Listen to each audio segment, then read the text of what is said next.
Morning all. आज हम दोबारा शुरू करने जा रहे हैं अपनी एक और नई क्लास। और जैसा कि अपन ने लास्ट क्लास के अंदर बात करी थी किसकी, एपेक्स टैक्सेस की बात करी थी। और एपेक्स टैक्सेस को अगर अपन हिंदी में समझना चाहे ना तो हिंदी में अपन एपेक्स टैक्सेस को क्या बोलते हैं, एपेक्स टैक्सेस को कहते हैं अपन नाक से रक्त स्राव। ठीक है, तो वो अपन ने वहां पर चालू करी थी। ठीक है, तो बेसिकली अपन ने क्या चालू करा था, अपन ने रेस्पिरेटरी सिस्टम चालू करा था मेडिकल सर्जिकल नर्सिंग के अंदर। ठीक है, और जो ये स्पेशल क्लास है किसके लिए है, एएनएम और जीएनएम के स्टूडेंट्स के लिए है। ठीक है, तो अपन ने क्या करा हुआ था, रेस्पिरेटरी सिस्टम चालू करा था जिसमें अपन अपर रेस्पिरेटरी डिसऑर्डर पढ़ रहे थे। और अपर रेस्पिरेटरी डिसऑर्डर में से अपन ने पहला डिसऑर्डर पढ़ लिया था, नाक से रक्त स्राव। अब अपन जो आज दूसरे टॉपिक की बात करेंगे ना, अपन आज बात करेंगे फेरेंजाइटिस की। ठीक है, तो फेरेंजाइटिस की अगर अपन बात करें ना, अभी जैसे मौसम चल रहा है, समर का मौसम चल रहा है। ठीक है, गर्मी का मौसम चल रहा है। ठीक है, तो क्या होगा, जैसे गर्मी बढ़ेगी है ना, तो फिर क्या होगी, बारिश आएगी। ठीक है, और फिर किसका मौसम आएगा, अपने मानसून का मौसम आएगा। तो बारिश के मौसम के अंदर जो सबसे ज्यादा जो इन्फेक्शन देखा जाता है ना, वो कौन सा देखा जाता है, वो फेरेंजाइटिस देखा जाता है। ठीक है, फेरेंजाइटिस क्यों देखा जाता है, क्योंकि क्या होता है ना कि जो वाटर जो होता है, जो पानी होता है, बारिश का पानी, वो कहीं पे स्टोर हो जाता है ना, तो वहां पर क्या होगा, मच्छर वगैरह वहां पर बनेंगे, लार्वा बनेंगे, फिर वो मच्छर बनेंगे। तो वो क्या करते हैं, बहुत सारे इन्फेक्शन को एक जगह से दूसरी जगह कैरी करते हैं। तो उसके कारण बारिश के मौसम में जो सबसे ज्यादा इन्फेक्शन देखा जाता है ना, वो कौन सा होता है, वो होता है अपने पास में फेरेंजाइटिस। ठीक है, तो अपन सबसे पहले बात करते हैं इंट्रोडक्शन ऑफ फेरेंजाइटिस। ठीक है, तो उससे पहले मैं आपको बता देता हूं कि जो अपर रेस्पिरेटरी जो पार्ट होता है ना, उसके अंदर क्या आता है, सबसे पहले तो आती है नोज। ठीक है, फिर आता है अपने पास के अंदर लैरिंग्स। ठीक है, फिर आता है अपने पास के अंदर फेरिंग्स। ठीक है, लैरिंग्स फेरिंग्स आएगा, फिर उसके बाद में क्या आ जाएगा, ट्रेकिया आ जाएगा, फिर ब्रोंकाई आ जाएगा। ठीक है, तो ये अपर रेस्पिरेटरी पार्ट में आता है। तो आता है लैरिंग्स। ठीक है, तो सबसे पहले अपन बात करते हैं फेरेंजाइटिस होता क्या है। ठीक है, तो फेरेंजाइटिस की अगर अपन बात करें ना, तो फेरेंजाइटिस क्या होता है, फेरिंग्स की अंदरूनी परत में होने वाली सूजन को अपन क्या बोलते हैं, फेरेंजाइटिस कहते हैं। ठीक है, जो फेरेंजाइटिस होता है ना, आमतौर पर वायरस और बैक्टीरिया से होने वाला इंफेक्शन है। ठीक है, और सबसे इंपॉर्टेंट बात क्या होती है, जो फेरेंजाइटिस जो होता है ना, उसको अपन सॉर थ्रोट के नाम से भी जानते हैं। ठीक है, किस नाम से जानते हैं, सॉर थ्रोट के नाम से भी जानते हैं। ठीक है, और ये क्या होता है, ये चिल्ड्रन और अडल्ट में सबसे ज्यादा पाया जाता है। और कब पाया जाता है, मैंने आपको बताया ना कि जैसे ही मौसम चेंज होगा, ठीक है, गर्मी से बरसात का मौसम आएगा, तब सबसे ज्यादा देखने को मिलता है। तो विशेषकर मौसम परिवर्तन के समय सबसे ज्यादा जो इन्फेक्शन देखा जाता है, वो कौन सा इन्फेक्शन होता है, वो होता है अपने पास के अंदर फेरेंजाइटिस का। ठीक है, तो ये था अपने पास में इंट्रोडक्शन। अब अपन बात करते हैं डेफिनेशन ऑफ फेरेंजाइटिस। ठीक है, फेरिंग्स की म्यूकोजा में इंफेक्शन या इन्फ्लामेशन को अपन क्या बोलते हैं, फेरेंजाइटिस कहते हैं। ठीक है, तो अब अपन को पता है सबसे अंदर वाली लेयर कौन सी होती है, म्यूकोजा लेयर होती है। ठीक है, जो म्यूकस का सिक्रीशन करते हैं। अब अगर उसके अंदर अगर इंफेक्शन हो जाएगा ना, ठीक है, और वो भी कौन से वाले पार्ट में, फेरिंग्स वाले पार्ट में, ठीक है, तो वो क्या कहलाएगा, फेरेंजाइटिस कहलाएगा। ठीक है, और सिंपली अगर अपन समझना चाहें तो गले के निचले वाले भाग में होने वाला इंफेक्शन क्या कहलाता है, फेरेंजाइटिस कहलाता है। ठीक है, आपको देखो यहाँ पर ये इमेज दिख रही होगी एक, है ना, तो इसके अंदर ये जो मैं गोला करके बता रहा हूं ना, ये देखो, ये ठीक है, ये व्हाइटिश कलर की जो लेयर बनी ना, ये क्या है, यही अपने पास के अंदर फेरेंजाइटिस। ठीक है, ये जो बना ना, ये क्या है, फेरेंजाइटिस। ठीक है, दिख रहा है ना आपको इसके अंदर, ये छोटे छोटे से काफी, जैसे मैं आपको बना के दिखाता हूं, ये देखो, ये ऐसे जो ये ऐसे स्ट्रक्चर है ना, ये क्या है, फेरेंजाइटिस है, इन्फ्लामेशन हो गया है फेरिंग्स की लेयर के अंदर। तो ये होता है अपने पास के अंदर फेरेंजाइटिस। ठीक है, अब अपन बात करते हैं कॉजेज ऑफ फेरेंजाइटिस, कि फेरेंजाइटिस के कॉजेज क्या क्या होता है। ठीक है, तो सबसे पहले जो कॉज आता है, वो आता है अपने पास के अंदर वायरस। ठीक है, फेरेंजाइटिस का सबसे वायरस होता है, सबसे पहला आता है अपने पास के अंदर। वायरस के नाम लिखेंगे अपन, एडिनो वायरस होता है। ठीक है, एडिनो वायरस होता है। उसके अलावा कौन सा होता है? एप्स्टीन बार वायरस होता है।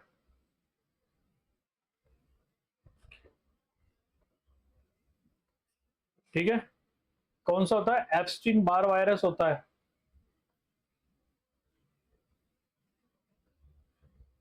BAR है ना, एप्स्टीन बार वायरस होता है। ठीक है, अब जो ये एप्स्टीन बार वायरस होता है ना, अगर इसका इन्फेक्शन आपकी टंग पे हो जाएगा ना, तो ब्लैकिश कलर के हेयर निकल जाते हैं। ऐसा लगता है कि ब्लैकिश कलर के हेयर निकलने लग गया टंग के ऊपर से। ठीक है, तो वो किसका इन्फेक्शन होता है? एप्स्टीन बायर बायर वायरस का इन्फेक्शन होता है। दूसरा आता है अपने पास के अंदर मीजल्स। ठीक है, मीजल्स वायरस। ठीक है, तो मीजल्स का जो वायरस वायरस होता है ना, उसके कारण भी क्या होता है? फेरेंजाइटिस देखने को मिलता है। और मीजल्स का जो क्लासिकल साइन एंड सिम्टम है ना, वो क्या होता है? कॉप्लिक स्पॉट होता है। क्या होता है? कॉप्लिक स्पॉट होता है, जो कि कहां पर होता है? सेकंड मोलार टीथ के ऊपर होता है, सेकंड लोअर मोलार टीथ, या फिर आप ऐसे लिखो सेकंड मोलार टीथ के ऊपर होता है। ठीक है, जो पीछे की तरफ जो मोलार टीथ होता है ना, वहां पर इसका स्पॉट देखने को मिलता है मीजल्स के अंदर। ठीक है, तो जो ये तीन वायरस है, ये कॉमन वायरस होते हैं जो फेरेंजाइटिस को कॉज करवाते हैं। अब आता है मोस्ट कॉमन, कि अगर फेरेंजाइटिस हुआ तो सबसे ज्यादा कारण क्या होता है? सबसे ज्यादा कारण होता है बैक्टीरिया।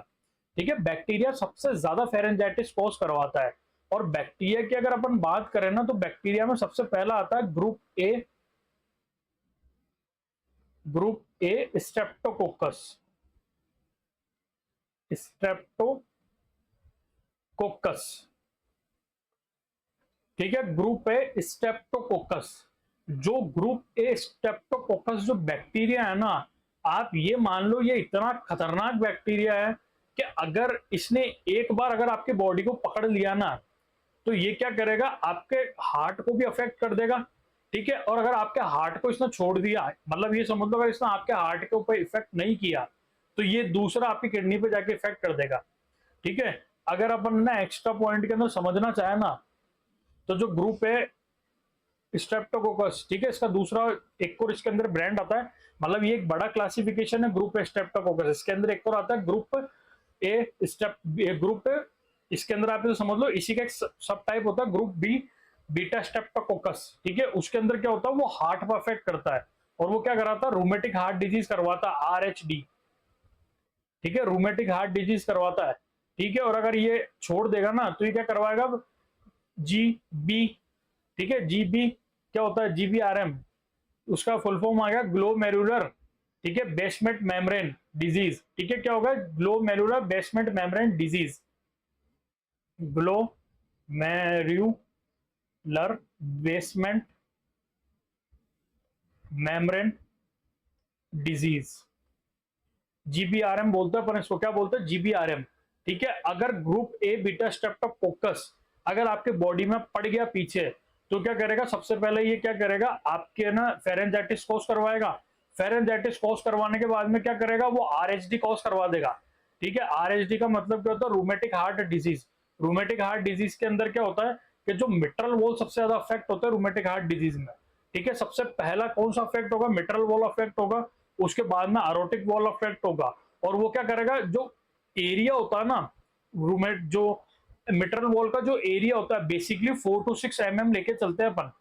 ठीक है, 4 to 6 mm ही अपने वॉल काम करते हैं। ठीक है, तो वो क्या करेगा? उस एरिया को बढ़ा देगा।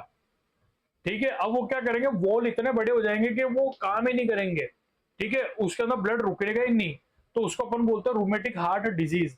ठीक है, फिर उसके बाद में उसका जो सबसे बेस्ट जो मैनेजमेंट होता है वो होता है रिप्लेसमेंट।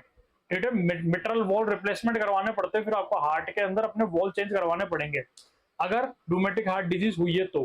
ठीक है, अगर फॉर एग्जांपल मान लो ग्रुप ए स्ट्रेप्टोकोकस ने आपके हार्ट को अफेक्ट नहीं किया, तो वो जाके क्या करेगा? किडनी पर अफेक्ट कर देगा। और किडनी पर अफेक्ट करने के कारण क्या होगा? वो ग्लोमेरुलर, जैसे कि आप ये समझ लो कि जो नेफ्रोटिक सिंड्रोम होता है ना, उसी का एक पार्ट या फिर उसका एक टाइप होता है ग्लोमेरुलर बेसमेंट मेम्ब्रेन। ठीक है, जिसमें क्या होगा? जो पेशेंट है ना, उसको कोला कलर का यूरिन आएगा। कोका कोला आती है ना, वैसे कलर का यूरिन आने लग जाएगा पेशेंट को। ठीक है, इसके अंदर एक सबसे अच्छी बात क्या होती है? जो ग्लोमेरुलर बेसमेंट मेम्ब्रेन डिजीज होती है ना, ये ऑटोमेटिक ठीक हो जाएगी। तो इसके अंदर पेशेंट को थोड़ा सबर करना पड़ेगा और ट्रीटमेंट लेना पड़ेगा, ऑटोमेटिक फिर ठीक हो जाएगी। और ये इन दोनों के कारण क्या होता है? क्योंकि जो ग्रुप ए स्ट्रेप्टोकोकस होता है ना, ये बॉडी के अंदर जाके मॉलिक्यूलर मिमिक्री करवा देता है। उस मॉलिक्यूलर मिमिक्री के कारण क्या होता है, अपनी बॉडी की जो इम्यूनिटी है ना वो जाके अपनी ऑर्गन को डैमेज करने लग जाती है।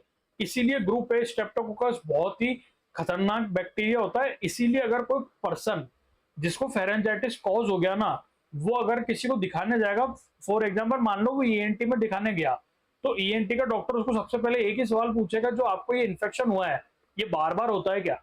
अगर उसने कह दिया ना कि हाँ बार बार होता है, तो सीधा इको लिख देगा आपकी। क्या?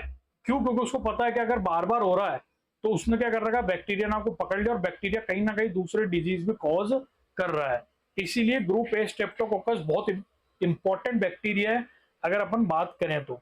ठीक है, फिर इसके बाद में आता है अपने पास के अंदर हीमोफिलस इन्फ्लुएंजा। हीमोफिलस इन्फ्लुएंजा, ठीक है, हीमोफिलस इन्फ्लुएंजा।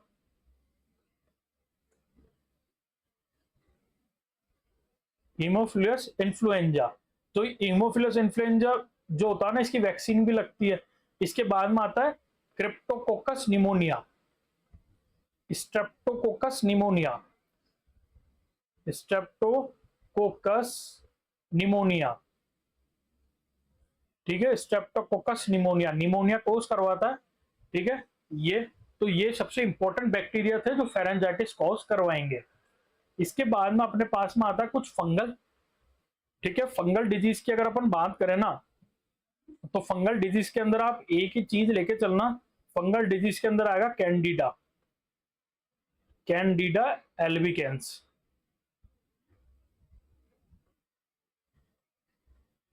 ठीक है, कैंडिडा एल्बिकेंस। अदर की अगर अपन बात करें ना, तो आता है स्मोकिंग, कि अगर कोई पर्सन स्मोकिंग करता है तो हाईली चांस है फेरेंजाइटिस होने से। दूसरा आता है जीईआरडी। ठीक है, जीईआरडी की फुल फॉर्म होती है gastro oesophageal, gastro oesophageal reflux disease, gastro oesophageal reflux disease. इस कारण भी क्या होता है, फेरेंजाइटिस देखने को मिलता है। ठीक है, अब अपन बात करते हैं टाइप्स ऑफ, किसकी? टाइप्स ऑफ फेरेंजाइटिस, के बॉडी के अंदर जो फेरेंजाइटिस है वो कितने टाइप का होता है। ठीक है, तो बेसिकली फेरेंजाइटिस जो होता है ना वो दो टाइप का होता है। पहला आता है अपने पास के अंदर एक्यूट फेरेंजाइटिस। ठीक है, एक्यूट फेरेंजाइटिस होता है, और दूसरा कौन सा फेरेंजाइटिस होगा, वो होगा क्रॉनिक फेरेंजाइटिस। क्रॉनिक फेरेंजाइटिस, ठीक है, तो दो टाइप के ही अपने पास के अंदर फेरेंजाइटिस होते हैं। ठीक है, अब अपन वन बाय वन बात करते हैं दोनों की। तो जो एक्यूट टाइप का जो फेरेंजाइटिस होता है ना, ये अचानक शुरू होगा, अचानक शुरू होता है। ठीक है, जबकि जो क्रॉनिक फेरेंजाइटिस है ना, ये लंबे समय तक रहेगा, लंबे समय तक रहता है। ठीक है, कैसे? फॉर एग्जाम्पल क्या हुआ, बारिश का टाइम था, आपने क्या करा, कहीं से पानी पी लिया, या फिर है ना, जैसे मान लीजिए दही की कोई चीज खा ली बाहर से, है ना, या फिर पानी पतासे सबसे कॉमन है, पानी पतासे खा लिए बारिश के मौसम में। तो क्या होगा, अगर फॉर एग्जाम्पल अगर वो अफेक्टेड है इन्फेक्शन से, ठीक है, मान लो उसके अंदर कोई वायरस है, बैक्टीरिया है, जो अपन ने इतने सारे बात करे, तो क्या करेगा, वो आपका गला पकड़ लेगा। ठीक है, तो आपको क्या होगा, सबसे पहले तो ना जब खाना वाना आप खा के वर्क आ जाओगे, थोड़ी देर बाद आपको ऐसा लगेगा कि गले में खराश हो रही है। ठीक है, तो गले में खराश होगी, और फिर जैसे ही आप नेक्स्ट डे मान लो आप मॉर्निंग में सो के उठोगे ना, तो आपकी आवाज बहुत ज्यादा भारी हो जाएगी। ठीक है, आपसे बोला नहीं जाएगा, क्यों? क्योंकि वो क्या हो गया, अब वो इन्फेक्शन जो है ना वो एकदम स्प्रेड हो चुका है। तो वो उस टाइप का जो इन्फेक्शन होता है ना, जो बहुत ही कम टाइम पीरियड में हो गया, वो क्या होता है, वो होता है एक्यूट फेरेंजाइटिस। ठीक है, अब अगर अपन क्रॉनिक फेरेंजाइटिस की बात करें ना, तो क्रॉनिक फेरेंजाइटिस कैसा होगा, आपको गले में लगेगा कुछ खराश हो रही है ना, आप दो चार बार गर्म पानी पियोगे, ठीक हो जाएगा। फिर 4-5 दिन निकलेंगे, फिर वापस ऐसा लगेगा, आवाज चेंज होगी, फिर आप थोड़ा गर्म पानी पियोगे, गरारे वगैरह करोगे, ठीक हो जाएगा। तो ऐसा जो होता है ना कि लंबे समय तक चल रहा है, बट है ना सिम्टम नहीं आ रहे, प्रॉपर सिम्टम नहीं आ रहे, तो वो कौन सा कहलाएगा, वो क्रॉनिक फेरेंजाइटिस कहलाएगा। ठीक है, उसके अलावा अगर अपन बात करें, जो एक्यूट फेरेंजाइटिस होता है ना, ये सामान्य सर्दी या फिर वायरल इन्फेक्शन के कारण होता है, या वायरस इन्फेक्शन के कारण, वायरस इन्फेक्शन के कारण होता है। ठीक है, जबकि जो क्रॉनिक फेरेंजाइटिस होता है ना, इसका कारण क्या होता है? इसका कारण होता है सबसे पहले तो स्मोकिंग। ठीक है, दूसरा आएगा अपने पास के अंदर पॉल्यूशन, प्रदूषण जिसको बोलते हैं, या फिर एलर्जी। ठीक है, इनके कारण जो फेरेंजाइटिस होता है ना, वो कौन सा फेरेंजाइटिस कहलाता है? वो कहलाता है क्रॉनिक फेरेंजाइटिस। ठीक है, तो दोनों में वापस में समझाता हूं। अचानक से शुरू हुआ, 3-4 घंटे के अंदर ही साइलेंट सिम्टम देखने को मिल गए, वो तो एक्यूट फेरेंजाइटिस होगा। ठीक है, 3 दिन में एक बार दिख रहे हैं, 4 दिन में एक बार साइलेंट सिम्टम दिख रहे हैं, 5 दिन में एक बार साइलेंट सिम्टम दिख रहे हैं, तो वो कौन सा कहलाएगा? वो कहलाएगा क्रॉनिक फेरेंजाइटिस। ठीक है, अब एक्यूट फेरेंजाइटिस जो होता है ना, इसका मेनली कारण क्या होता है? वायरस हुआ, बैक्टीरिया हुआ, बैक्टीरिया भी लिख लो यहाँ पे। ठीक है, वायरस हुआ, बैक्टीरिया हुआ, इनके कारण होगा एक्यूट फेरेंजाइटिस। बट जो क्रॉनिक फेरेंजाइटिस है ना, वो कैसे होगा? स्मोकिंग, स्मोकर के अंदर देखने को मिलेगा, जो पर्सन स्मोकिंग करता है उसमें देखने को मिलेगा। लॉन्ग टाइम तक पॉल्यूशन में रह रहे हो आप, उसके कारण देखने को मिलेगा, या फिर किसी चीज से एलर्जी, बार बार उसके कांटेक्ट में आ रहे हो तो उससे देखने को मिलेगा। तो ये था अपने पास के अंदर टाइप्स ऑफ फेरेंजाइटिस। ठीक है, अब अपन बात करते हैं साइन एंड सिम्टम। क्या क्या साइन एंड सिम्टम देखने को मिलेंगे पेशेंट को?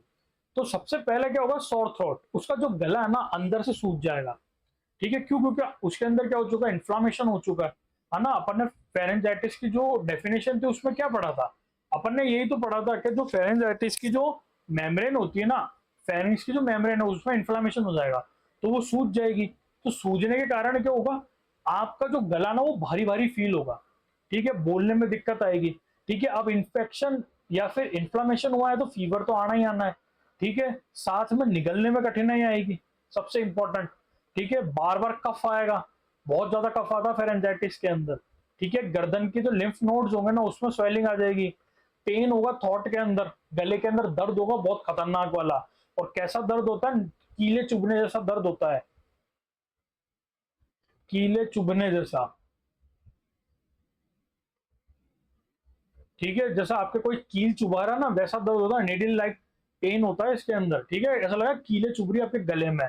और आवाज बैठ जाएगी। क्यों बैठेगी? क्योंकि फेरिंग्स के ऊपर क्या होता है? लैरिंग्स होता है, वॉइस बॉक्स जिसको अपन बोलते हैं ना, ये इपिग्लोटिस, और यहाँ पर होता है वॉइस बॉक्स। ये सूज जाएगा। ठीक है, अब ये सूजेगा तो इसके अंदर क्या है? वोकल कॉर्ड्स है, वोकल कॉर्ड सूज जाएगी। ठीक है, तो ये सब साइन एंड सिम्टम देखने को मिलेंगे। तो अपन जब डॉक्टर के पास जाते हैं ना, डॉक्टर सबसे पहले एक ही चीज बोलेगा कि आपको ज्यादा बोलना नहीं है। क्यों नहीं बोलना? अगर ज्यादा बोलोगे दबाव पड़ेगा किसके ऊपर? वोकल कॉर्ड पे, वोकल कॉर्ड फट भी सकता है। ठीक है, तरल भोजन खाने के लिए बोलेंगे, क्योंकि निगलना पॉसिबल ही नहीं है आपको, हार्ड सब्सटेंस निगल ही नहीं पाओगे। तो ये कुछ साइन एंड सिम्टम देखने को मिलता है अपन को किसमें? फेरेंजाइटिस के अंदर। ठीक है, अब अपन चलते हैं डायग्नोसिस, किस तरह डायग्नोसिस करेंगे अपन। तो डायग्नोसिस करने के लिए सबसे पहला तो अपन को क्या करना पड़ेगा? आपको हिस्ट्री टेकिंग करनी पड़ेगी पेशेंट की। ठीक है, हिस्ट्री टेकिंग करनी है। हिस्ट्री टेकिंग में आपको उनसे पूछना है कि आपने कल क्या खाया था, परसों क्या खाया था, बाहर का क्या खाया था, ठीक है, पानी कैसा पिया था, है ना। ये सब आपको हिस्ट्री टेकिंग उसमें करनी है। दूसरा आपको क्या करना है? फिजिकल एग्जामिनेशन करना है। क्या करना है? Physical examination. ठीक है, फिजिकल एग्जामिनेशन क्या करेंगे? पेशेंट को बोलेंगे टंग बाहर निकालो, वो अपने टंग बाहर निकालेगा, अपन टंग को पकड़ के आगे की तरफ खींच के पीछे विजुअलाइजेशन करेंगे पूरे लैरिंग्स और फेरिंग्स का। अपन को देखते पता लग जाएगा इसको क्या हो रखा है, फेरेंजाइटिस हो रखा है। ठीक है, उसके अलावा अपन क्या करेंगे? थ्रोट एग्जामिनेशन करेंगे, THROT, थ्रोट एग्जामिनेशन करेंगे। ठीक है, थ्रोट एग्जामिनेशन करने के लिए करेंगे टंग डिप्रेशन। टंग टंग डिप्रेशन सबने देखा है। ठीक है, टंग डिप्रेशन आता है अपना ऐसा, इस शेप का आता है। उसको लेंगे, पेशेंट के टंग को नीचे दबाएंगे और फिर टॉर्च से पूरा पीछे जो वॉइस बॉक्स वगैरह जितना भी ना उन सबका एग्जामिनेशन करेंगे। ठीक है, उसके बाद में अपन क्या करेंगे? थ्रोट का स्वैब लेंगे, थ्रोट स्वैब टेस्ट। ठीक है, ये देखो, ये अपने पास के अंदर आपको दिख रहा होगा, देखो ये पेशेंट का ना, ये देखो यहाँ पर, ये देखो इसके क्या हो रखा है, फेरेंजाइटिस हो रखा है। आप इमेज को ध्यान से देखना। और ये वहां पे क्या कर रहा है, स्वैब से कलेक्शन कर रहा है। फिर इस स्वैब को अपन का भेजेंगे, लेबोरेटरी में भेजेंगे, और अपन को पता लग जाएगा वायरस है कि बैक्टीरिया है ना। और लास्ट में अपन क्या करेंगे, ब्लड एग्जामिनेशन करेंगे, ब्लड टेस्ट करेंगे, जिसके अंदर से मेनली WBC का काउंट क्या होगा, इंक्रीज आएगा। ठीक है, तो ये है अपने पास के अंदर टेस्ट। और जो ये इमेज है, ये किसकी है, थ्रॉट स्वैब कलेक्शन की इमेज है, थॉट स्वैब कलेक्शन की, थॉट थॉट स्वैब कलेक्शन की ये इमेज है। ठीक है, अब आता है अपने पास के अंदर मैनेजमेंट। ठीक है, तो सबसे पहला मेडिकल मैनेजमेंट, एक ही मैनेजमेंट होता है उसमें, मेडिकल मैनेजमेंट। और मेडिकल मैनेजमेंट भी अपन बेसिकली क्या करेंगे, एंटीबायोटिक्स देंगे इसमें, एंटीबायोटिक्स देते हैं। ठीक है, और एंटीबायोटिक्स में भी अपन क्या देंगे, हाईली एंटीबायोटिक्स देंगे, जैसे कि अजिथ्रोमाइसिन, एजिथ्रोमाइसिन, एजिथ्रोमाइसिन देंगे। ठीक है, सिफेक्सिन देंगे। ठीक है, सिफेक्सिन देंगे। बेसिकली जो एंटीबायोटिक्स है ना, वो अपन इसको चलाएंगे। और कितने ड्यूरेशन का कोर्स होता है, 15 डेज का, 15 दिनों तक उनको क्या चलानी है, अपन को एंटीबायोटिक चलानी है। ठीक है, साथ में उनको क्या बोलेंगे, बीटाडीन के गार्गल करने हैं, बीटाडीन गार्गिल। ठीक है, बीटाडीन से गार्गिल करने की बोलेंगे। और कैसे करने की बोलेंगे, उनको बोलेंगे कि आपको बीटाडीन के 2 ढक्कन मिलाने हैं पानी के अंदर, और उसको कुल्ला करते टाइम कुछ सेकंड तक पानी को अपने जो ओरल कैविटी उसमें रोक के रखना है। उसके बाद आपको उसको क्या करना है, बाहर निकालना है। ठीक है, फिर आता है अपने पास के अंदर नर्सिंग मैनेजमेंट। नर्सिंग मैनेजमेंट में अपन क्या करेंगे, पेशेंट का टेम्परेचर नोट करते रहेंगे। ठीक है, गरारे करने की सलाह देंगे, और वो बताएंगे कि गरारे कैसे करने हैं। ठीक है, खाने में फ्लूइड देंगे उनको। ठीक है, दाल का पानी हुआ, ठीक है, या फिर है ना खिचड़ी जो आती है एकदम पानी जैसी खिचड़ी देंगे उनको, है ना, दाल पीने के लिए देंगे। ठीक है, पेशेंट को बोलेंगे ज्यादा बोलना नहीं है, आराम करने के लिए उनको बोलेंगे। और इन्फेक्शन से फैलने को बचाएंगे। ठीक है, कैसे बचाएंगे, उनको बोलेंगे कि आपको बोलना नहीं है ज्यादा। ठीक है, बार बार ओरल के अंदर कुछ भी हाथ वाथ नहीं डालना है। ठीक है, स्प्लिट आउट करो तो फिर एक जहां पर निर्धारित जगह वहीं जाके करना है। ठीक है, तो ये था अपने पास के अंदर फेरेंजाइटिस। अपन एक बार छोटी सी समरी ले लेते, अपन ने इस चैप्टर में क्या पढ़ा।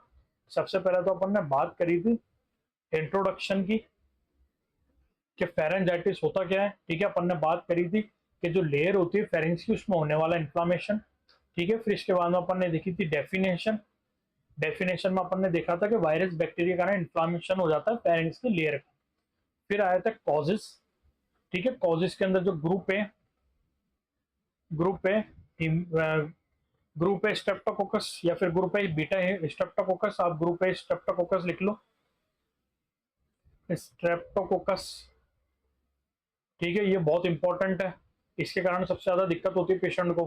ठीक है, इसके बाद अपन ने देखे थे साइनम सिम्टम, जिसमें ना अपन ने देखा था सॉर थ्रोट। ठीक है, सॉर थ्रोट, गला सूज जाता पेशेंट का।